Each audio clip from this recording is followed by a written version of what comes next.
यत्रो बाँस कहाँबाट कसले ल्याएछ ए ऊ पर भाइ बहिनीलाई सोध्नु पर्यो आयो हेलो एक्सक्युज मी भाइ बहिनी हजुर दिदी सुन्नुहोस् न होइन यत्रो बाँस कहाँबाट ल्याउनु भयो तपाईँहरूले माथि भोजपुरबाट लिएर आएको दिदी होइन भोजपुरबाट यति धेरै बाँस चाहिँ कसरी ल्याइ पुऱ्याउनु भयो बहिनी हामीले यो पानीमा बगाउँदै बगाउँदै ल्याएको दिदी होइन यत्रो पानीमा गाह्रो भएन भाइ गाह्रो हुँदैन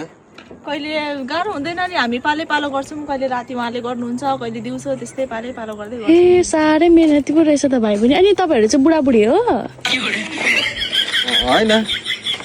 मैले अस्ति बाँस त्यो बाँधेर ल्याउने बेलामा माथि बगरमा उसलाई अल्पत्र भएर बसेको रहेछ अनि सँगै ल्याएर आएको ए बिचारी अनि कति दिन भयो तपाईँहरू सँगै बसेको चाहिँ आज 7 दिन भयो 7 दिन हजुर अनि 7 दिनसम्म अनि त्यस्तो केही भएको छैन तपाईँहरू बिच छैन अहिलेसम्म केही देखाएको छैन पछि अब महिना पुगेपछि देखियो भने हेरौँ ए ल ल भाइ